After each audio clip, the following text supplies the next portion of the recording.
발광지는 명지라는 강명이 나타나는 거, 수옥을 끊어서 염해지라는 말도, 염미라는 말이 뭐예요? 활활 타오른다라는 뜻이에요. 그러니까 지혜의 불꽃이 타오르니까 어떻게 돼요? 이게 지혜의 불꽃이 타오른다는 뜻이니까 수옥을 끊어버리고 오직 탐진치의 분노의 어리석음의 불꽃이 아니라 타오르는 불꽃이, 옛날에는 화가 나서 화가 불같이 나잖아요. 근데 그런 것이 소멸이 되면, 탐진치가 소멸이 되고 지혜의 불꽃이 타오른다라는 뜻으로 염해지고, 난승지는 어렵고 수승한 경지라는 뜻이에요. 그 진지 속에 속지를 좋아하는 지위다 이렇게 표현했는데, 그 다음에 현전지는 이게 이제 뭐냐 하면은 현재지, 목견지라고도 다른 말로도 하는데, 매 순간순간 눈앞에 나타나는 지혜가 지금 여기 있는 그대로 지혜가 그대로 드러난다라는 그런 뜻이에요. 눈앞에 바로 지혜가 나타나서 타이밍이 딱딱딱 맞게 된다면 이게 현전지라는 뜻이고, 원행지는 심원지, 현묘지 이런 말도 하는데, 대비심을 일으키고 이승은 성문영각의 수준을 넘어선다는 얘기예요. 이승의 경지를 초월해서 대승의 경지에 이르는 그런 걸 얘기하는 거고,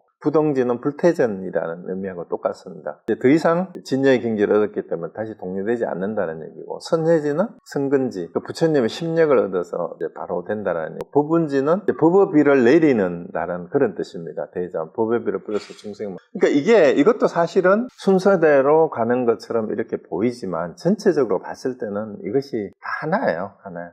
이렇게 따로따로 되는 게 아니라 같이 이루어졌을 때 이것이 실제로 이렇게 되고, 그 다음에 이것이, 이런 내용들이 다 결합이 되어서 원만해진 것을 표현한 것이 등각이고 묘각이다라고 이해하시면 될 것 같아요. 그래서 등정각의 줄임말인데, 보살의 이제 51번째 계위고, 지혜가 원만한 부처님과 동등한 지위다라는, 보살의 최고위라고 했고, 그 다음에 묘각은 보살의 마지막 단계로 이때까지 가야 이제 진짜 부처다라고 얘기를 하는데, 사실은 이미 뭐예요? 보살 십지에서부터 굳이 부처의 경지까지의 사실은 차이가 없어요. 그런데 여기에 굳이 이제 이렇게 나누어 놓은 것은 미산 번뇌마저도 완전히 끊어버리고 부처의 무상증각에 더할 나위 없는 완전한 깨달음을 이루은 그런 경지라고 이렇게 이제 표현을 해놨는데, 사실은 이 십지에서 이루어지는 이 내용들이 처음에 한의지에서는 처음 깨달음이잖아요. 그 다음에 이 내용들이 다 갖추어질 때 이게 원만하게 갖추어진 것을 등각이라 하고 묘각이라고 한다고 하고, 이론적으로 52계위를 이렇게 나누어 넣었다고 생각을 하면 되는데, 결국은 전체적으로 뭐예요?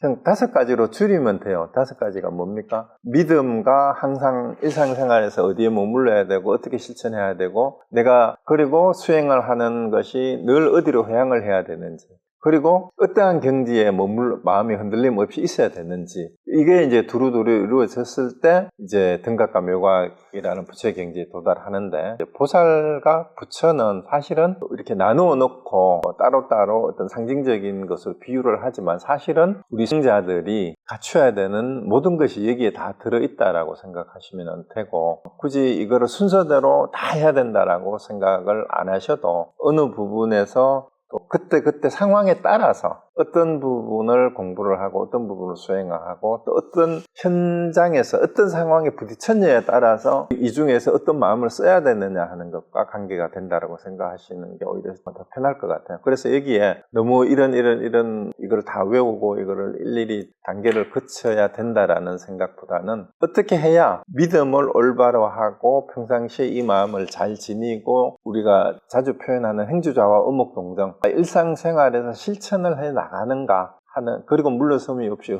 한치 흔들림이 없는가 하는 것이 중요하다라고 생각하시면 되겠습니다. 그래서 다시 본문으로 가겠습니다. 그래서 이게 편지 본문이에요. 이 일은 인정이 없어 전하여 줄 수가 없으니, 중간에 끊어지는 것 같은데, 이게 여기서 이어지는 겁니다. 믿음이 있어야 되는데 척추를 바로 세고 정신을 똑바로 차리고 진짜 부처가 되고자 한다면 무쇠로 만든 사람처럼 흔들림이 없어야 되고, 그래서 반신반의해서는 안 된다. 반신반의해서는 안 된다. 그래서 이 일은, 그러니까 일대사 인연을, 생사 대사를 해결하는 진정한 깨달음을 가는 일은 이 말이에요. 인정이 없어 전해줄 수가 없으니, 그러니까 뭘 내가 아끼는 사람이고 친한 사람이고 부모 형제고 자식이라고 해서 이거를 알게 해줄 수가 없는 거라는 거예요. 왜냐하면 본인이 스스로 믿고 본인이 스스로 해야 되지 않으면, 아무리 나하고 친한 사람, 내가 사랑하는 사람이라도 내가 전하여 줄 수 있는 게 아니라 이 말이에요. 본인 스스로 믿음이 확고해서 깨닫고자 하는 마음, 자기가 본래 부처라는 걸 믿고 그걸 확인하려 드는 사람이라야 스스로 확인할 수 있는 것이지 내가 전화해 줄 수 있는 것이 아니다 이 말이에요. 그래서 이런 인정이 없어 전화해 줄 수가 없으니 모름지기 스스로 살펴서 밝혀야만 비로소 향상해 나아갈 것이 있습니다. 그래서 본인이 믿지 못하면 안 된다라는 거예요. 누가 대신 전해줄 수 있는 것이 아니다라는 거예요. 그래서 만약 다른 사람의 말로 판단을 하면 영겁토록 쉴 데가 없을 것이니 하루 종일을 헛되이 보내지 마십시오. 본인이 스스로 확인은 해야 되는 거고 결국은 자기 스스로 부처인 걸 자기 자증해야 돼. 자증분이라고 얘기하죠. 스스로가 증득해야 된다라는 겁니다. 그래서 날마다 일어나서 응하여 쓰는 것은 원만하여 습관화 달마와 조금도 다름이 없건만 스스로 본인이 철저히 보지 못하고 투과하지도 못하여 온몸이 서리와 형상 속에 뛰어들어가서는 도리어 그 속에서 벗어나기를 구하니 점점 교섭되지 않는 것입니다. 자, 여기서 아마 이번 편지에서 제일 중요한 부분이 여기가 아닌가 싶어요. 날마다 일어나서 그러니까 잠에서 깨어나가지고 응하여 쓰는 것이 일상생활 우리가 일어나자마자 하는 일이 있잖아요. 여러분 일어나자마자 뭐 합니까? 우리 건강불자회 단톡방에다가 다른 스님이 남방불교 스님이 법문한 내용 가운데 제발 당부하건대 눈 뜨자마자 여러분들이 제일 먼저 하는 게 뭐예요? 핸드폰 보는 거예요. 그것 좀 하지 말아라. 그래서 일어나자마자 오늘 하루를 어떻게 편안하고 안온하게 보낼 것인가를 먼저 생각을 하고 보내는 거 하고 눈 뜨자마자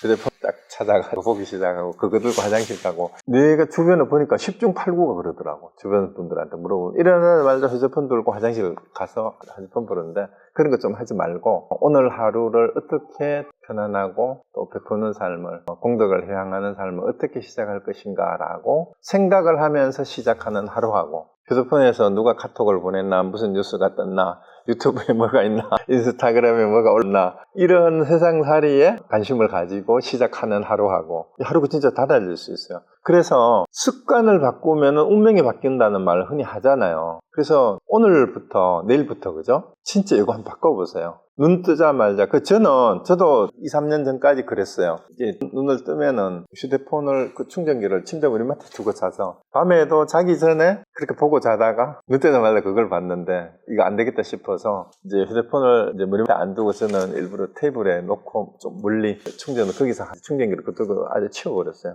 그러고 일어나서 눈을 뜨면서 진짜 매일매일 다른데 저는 몸을 운동을 하면서 화두를 들어요. 숨상공안부터 시작을 합니다. 그렇게 하면 이제 수행자의 삶이 하루가 시작이 되는 거죠. 그런데 여기서 하는 얘기가 왜 중요하다 하냐면 쓰는 것은 날마다 응하여 쓰는 것은 원만하여 습관화 달마 조금 더 다름이 없다는 얘기는 부처님이나 달마대사나 육조현행대사나 본래 우리가 갖추고 있는 불성이 다르지 않다라는 거예요. 우리가 본래 부처라고 얘기를 했으니까. 그게 우리의 본래 마음은 부처님과 우리나 여러분 모두가 다를 바가 아무것도 없다라는 거예요. 그런데 스스로 본인이 철저히 보지 못하고 투과하지도 못하여 그러니까 그 본래 마음을 자기가 돌아보지 못하고 그것을 통과하지 못하니까 그거를 투과하지 못한다라는 것은 그 가르침을 화두를 통과하지 못한다라는 말도 해도 되고 그 가르침을 제대로 자기 걸로 받아들이지 못하는 게 투과하지 못한 거예요. 온몸이 소리와 형상 속에 뛰어들어간다라는 얘기가 바로 처음부터 휴대폰 보는 거예요. 소리와 형상에서 그 문자 확인하고 유튜브 틀어서 무슨 얘기 나오는가 보고 그러고 세상의 소리와 형상이라는 얘기는 결국은 육경의 대표적인 거를 성색으로 얘기한 것 뿐입니다. 색성량 미초법이죠. 우리는 눈 뜨자마자 대상의 정신을 뺏긴다라는 그 얘기예요. 육경의 육진에 뛰어들어가서는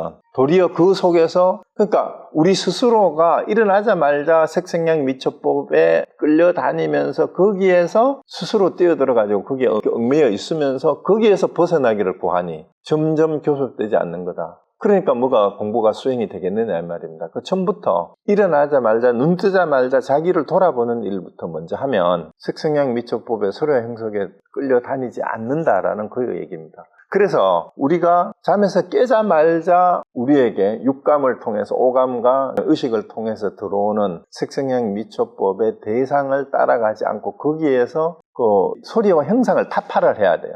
소리와 형상의 실체를. 그랬을 때 우리의 삶 자체가 수행자의 삶이 되고 보살의 삶이 되고 등극과 묘각의 삶을 살게 되는 거다라는 겁니다. 자, 그래서 이 일은 오랫동안 선지식을 찾아뵙고 총림을 두루 다닌다고 해서 얻게 되는 게 아니다는 거예요. 지금 다수가 총림에 있으면서 머리가 휘어지고 이가 누렇게 되어도 깨달음을 얻지 못하는 사람이 있는가 하면, 또 다수는 총림에 들어온 지 얼마 안 되어 한번 분발케 하면 곧바로 돌이켜서 1000가지를 알고 100가지를 감당하는 사람도 있다, 이런 얘기를 하는데, 여기서 총림이란 말은 우리 원래는 풀이 가득한 거를 총이라 그러고요, 림자는 수풀이 가득한 걸 림이라 그러는데, 이게 불교에서 총림이란 말을 가지고 온 거는 이제 이게 뭐냐 하면, 풀이 자라기는 자라는데 어지럽지 않게 가지런하게 자라는 걸 총이라 하고, 나무도 나름대로 이렇게 수풀을 이루어서 가지런하게 자라는 걸 림이라고 하는데, 수행자들이 같이 모여 있는 어지럽지 않고 규칙과 절도를 지키면서 수행하는 당체를 총림이라고 비유를 했어요.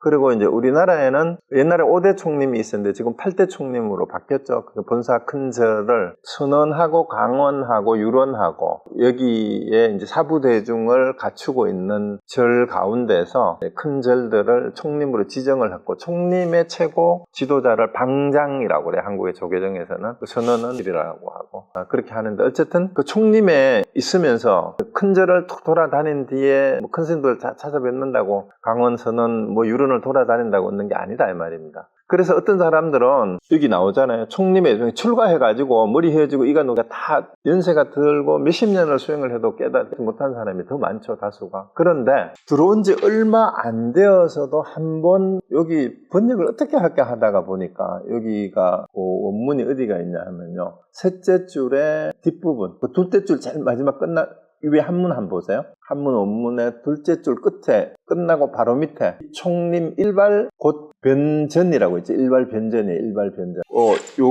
요거를 번역을 했는 게, 다른 책을 봐도 번역이 좀 어떤 거 깨달아 이렇게 번역하는 것도 있고 그런데, 이게 발자가 무슨 글자냐 하면 다스리다라는 뜻도 있고, 제거하다, 돌리다 이런 뜻도 있고, 악기를 연주하고 튕기고 이런 뜻도 있어요. 이 발이. 그러니까 발현케 하다 이런 뜻도 있는데, 그래서 일발은 한번 튕겨주면, 그러니까 한 번만 딱 이렇게 지적해주면, 이런 다스린다, 휘젓다, 악기를 연주한다 이런 뜻이 발자에 있는데, 그래서 여기는 한번 분발시켜주면, 이렇게 분발케 하면 이렇게 해석했는데, 어떤 사람들은 한번 딱 튕겨주면, 이 말 이해가 되죠? 한 번만 딱 튕겨주면, 그 악기를 튕기듯이. 근데 그 사람이 원래 부처이기 때문에, 네가 원래 부처야 하고 딱 한 번만 딱 지적해주면 이 말이에요. 한번 해주면 곧 변자잖아요. 확 생각이 확 돌아간다 이 말입니다. 전자는 전식이라고 할 때 전이잖아요. 그래서 곧바로 돌이킨다라고 했어요. 그 생각을 확 돌이킨다 이 말이에요. 일발 변전. 그래서 뛰어난 근기의 사람들은 제대로, 그래서 일발이라는 말이 할이나 방을 가지고 질문을 했을 때 한번 때리는 것도 일발일 수도 있어요. 한번 딱 지적해주고 한번 돌이켜주면 이 말이에요. 한번 튀겨주면 곧바로 확 생각이 돌아간다라는 거예요. 곧바로 돌이켜서 1000가지를 알고 100가지를 감당해 바로 깨닫는 사람도 있다 이 말입니다. 그래서 하나만 한 번만 딱 가르쳐주면 1000,000가지를 1100가지 한꺼번에 다 투과를 해버린다라는 그런 얘기가 되는 거죠. 그런 사람이 있습니다. 그래서 발심은 선우가 있지만, 그래서 공부를 하려고 시작은 먼저 한 사람, 출가를 먼저 한 사람, 늦게 한 사람이 있지만 깨닫는 때는 선우가 없습니다. 우리 그런 얘기도 하죠. 태어나는 거는 선우가 있지만 죽는 거는 선우가 없다는 얘기가 있듯이, 깨닫는 데는 선우배가 없다라는 거예요. 깨닫는 데는. 그래서 공부를 누가 먼저 했고 얼마나 양적으로 많이 했고 책을 많이 봤고 이런 건 중요한 게 아니다는 얘기예요. 그래서 여러분들, 우리 가끔 불교를 처음 접해서 잘 모르는데 공부를 해도 되느냐라고 묻는 사람들이 있어요. 그리고 서장이 가나선 수행에 관련된 얘기하니까 나는 불교 기초도 없는데 해도 되겠느냐 하는데, 오히려 그런 사람이 더 좋아요. 발심만 분명히 돼 있으면 진짜 깨닫고 싶다. 그러면 차라리 지식이 없는 사람이 더 낫습니다. 왜냐하면 있는 그대로 그냥 시킨 대로 하니까. 전에도 한 말씀 드렸지만, 모차르트가 피아노 레슨을 할 때 다른 데 가서 다른 선생한테 레슨을 한 적이 있느냐 물어보고, 다른 데서 했다 그러면 레슨들을 다른 데서 배운 게 많으면 많을수록 수업료를 더 많이 받았대요. 근데 아무도 한 번도 배운 적이 없다 그러면은 오히려 그런 사람을 더 반겨했다는 얘기죠. 그래서 발심에는 선우가 있지만 깨달음에는 선우가 없습니다. 자, 옛날에 이문화 도위가 성문자조선사를 찾아뵙고 한마디 말에 알아차리고 곧 1000가지를 알고 100가지를 감당하는 것을 시험삼아 개송을 지어 자조스님에게 바쳤습니다. 이 얘기가 있는데, 이문화라는 사람이 부마도위라는 벼슬을 했던 사람인데요. 이준욱이라는 사람이었는데, 여기 나오죠. 성문스님은 임재종의 스님이었어요. 스님이었어요. 그 임재정 스님이었는데 이 스님을 찾아가가지고 이 친구하고 누가 같이 찾아갔나 봐요. 그래서 부마도이면은 뭐냐면은 그 무관이에요, 무관. 장군입니다, 장군. 그래서 친구가 찾아가가지고 우리 같은 사람도 출가하고 싶은데 되겠습니까? 이렇게 물으니까 출가는 대장부가 하는 일이지 장군이나 재상이 할 수 있는 게 아니다. 이 말이 이해가 돼요? 출가는 대장부가 하는 일이지 장군이나 재상이 할 수 있는 게 아니다. 이게 뭔 말입니까? 그게 찾아온 사람들이 장군이고 관료였어요. 높은 재상 정승급의 이 관료가 찾아와서 출가하고 싶다 이러니까 이 국가에서 장군이 되고 재상이 된다고 해서 수행을 할 수 있는 건 아니다 이 말이에요. 진짜 수행은 대장부만이 진짜 수행을 할 수 있다. 그게 진짜 대장부다라고 이렇게 얘기한 거예요. 세속에서는 장군이 되고 재상이 되면은 대장부 취급을 받잖아, 그죠? 그런데 그런 게 아니다.